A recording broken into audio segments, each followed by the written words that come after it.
আজকের এই ভিডিওটা শ্রেয়া ঘোষালকে নিয়ে হবে। তো তোমরা ভালো করেই জানো যে শ্রেয়া ঘোষাল একজন বিখ্যাত গায়িকা। তার কণ্ঠে সুরের জাদু আছে। যেমন লতা মঙ্গেশকর তেমনই শ্রেয়া ঘোষাল। তো লতা মঙ্গেশকর এবং শ্রেয়া ঘোষালকে নিয়ে আমি একটা ঘটনা নিয়ে ভিডিও বানিয়েছিলাম, যেখানে শ্রেয়া ঘোষাল এবং লতা মঙ্গেশকরকে মানে এক স্টুডিওয়, এবং শ্রেয়া ঘোষাল খুব ঘাবড়ে গিয়েছিলেন, গান রেকর্ডিং করতে পারছিলেন না। সেটা চ্যানেলে আছে, ভিডিওটা দেখে আসতে পারো। তবে শ্রেয়া ঘোষাল এবারে একটা মানে বড় একটা সিদ্ধান্ত নিয়েছেন। তো সবাই নড়ে চড়ে বসেছিল যে তবে কি শ্রেয়া ঘোষাল অরিজিৎ সিং এর মতন আর প্লেব্যাক গান গাইবেন না, মানে প্লেব্যাকে আর গান করবে না, তাহলে আবারও অরিজিৎ সিং এর মতন শ্রেয়া ঘোষালকে আমরা চরমভাবে মিস করবো। তবে তো সেসব কিছুই না, শ্রেয়া ঘোষাল যে উদ্যোগটা নিয়েছেন না, মানে কি বলবো, মানে বিশাল লেভেলের। তো আমি আরও এক ধাপ তার প্রতি মানে মানে কি বলবো, তার প্রতি আরো মানে আমার যে ভক্তের মতন আবেগ ছিল, সে আবেগটা বেড়ে গেল।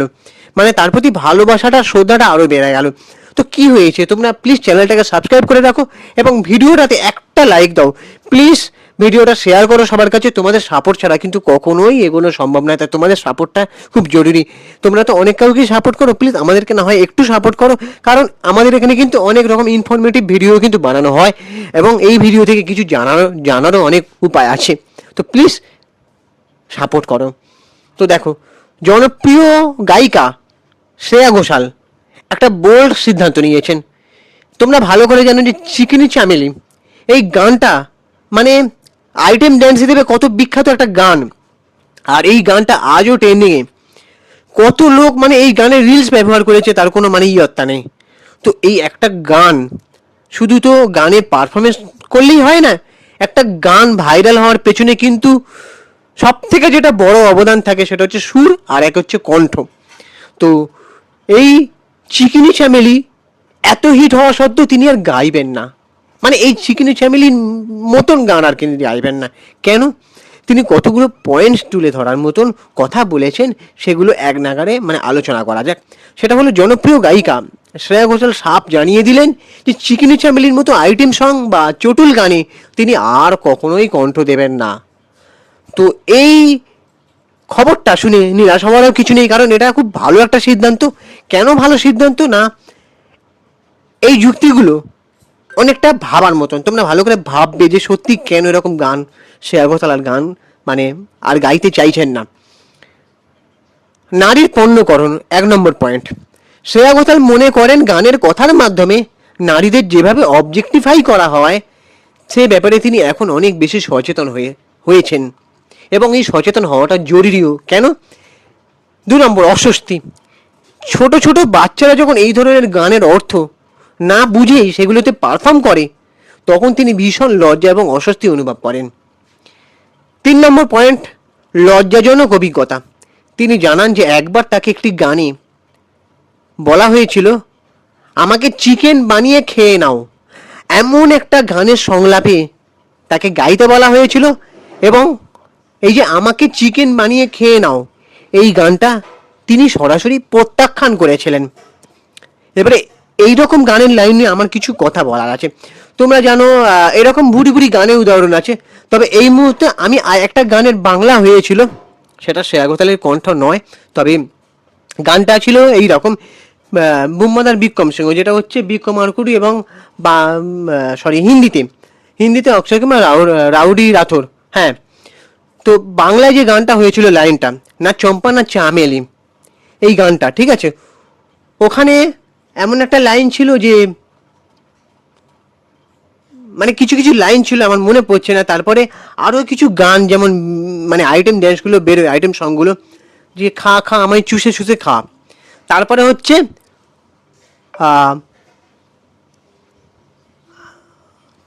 তো কোন কোন জায়গায় ব্যথা বান্ধবী ললিতা, এইসব টাইপের গানগুলো না বাচ্চারা সোশ্যাল মিডিয়ায় বাবা মার ফোনটা নিচ্ছে, ইউটিউব ঘাঁটছে, ইনস্টাগ্রাম ঘাঁটছে, আর এই গানগুলো বেরোচ্ছে। বাচ্চাদের পড়া ছড়া মুখস্থ নেই, কিন্তু এই গানের লাইনগুলো মুখস্থ।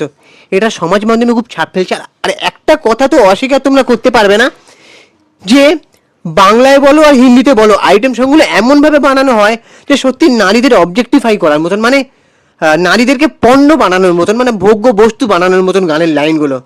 এই যে বলে খা খা মানে চুষে চুষে খা, তারপরে শ্রেয়া ঘোষালকে বলা হচ্ছে আমাকে চিকেন বানিয়ে খেয়ে নাও, এই গানটা। তারপরে আরও গান আছে এরকম, আমার এই মুহূর্তে মনে পড়ছে না, সেগুলো লাইনগুলো না মানে কি বলবো, মেয়েদেরকে একটা পণ্য বস্তু বানিয়ে দেওয়া হচ্ছে, সেটা তোমরা ভালো করে বুঝতে পারছো আমি কি বলতে চাইছি।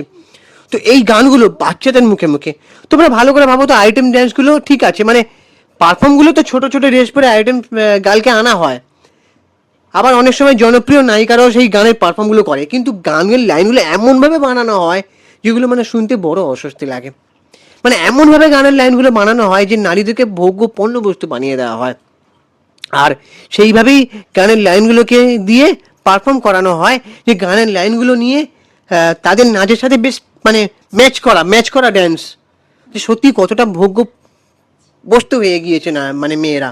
আর তারপরে একদল নাচে যারা পারফর্ম করছে তারাও আসছে, সেই আইটেম গালগুলো যারা নাচছে তাদের দিকে এমনভাবে আসছে সত্যি ভোগ্য পণ্যবস্তু হয়ে গিয়েছে মেয়েরা। তো যাই হোক, অনেক কথা বলে ফেললাম। এবারে একসময় না বুঝেই অনেক গান গিয়েছেন শ্রেয়া ঘোষাল, কিন্তু এখন শিল্পী হিসেবে সমাজের প্রতি দায়বদ্ধতা থেকেই তিনি এমন একটা সিদ্ধান্ত নিয়েছেন এবং তিনি এই ধরনের গানের অফার অনেক ফিরিয়ে দিয়েছেন বলে শোনা যাচ্ছে।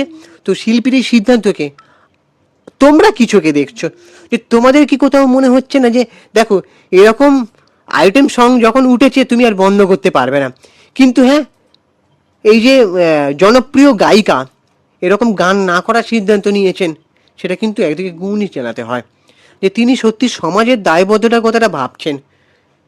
মানে অনেকে সমাজের দায়বদ্ধতার কথা ভাবে না, যে আমি যদি এইটা করি এই কাজটার জন্য অনেক টাকা পেয়ে যাব, কিন্তু সমাজের জন্য কিছু ক্ষতি হতে পারে, হয়তো সমাজের কিছু ক্ষতি হলে তারও কিছু যায় আসবে না, কিন্তু তার বিবেকে গিয়ে ধাক্কা লাগছে।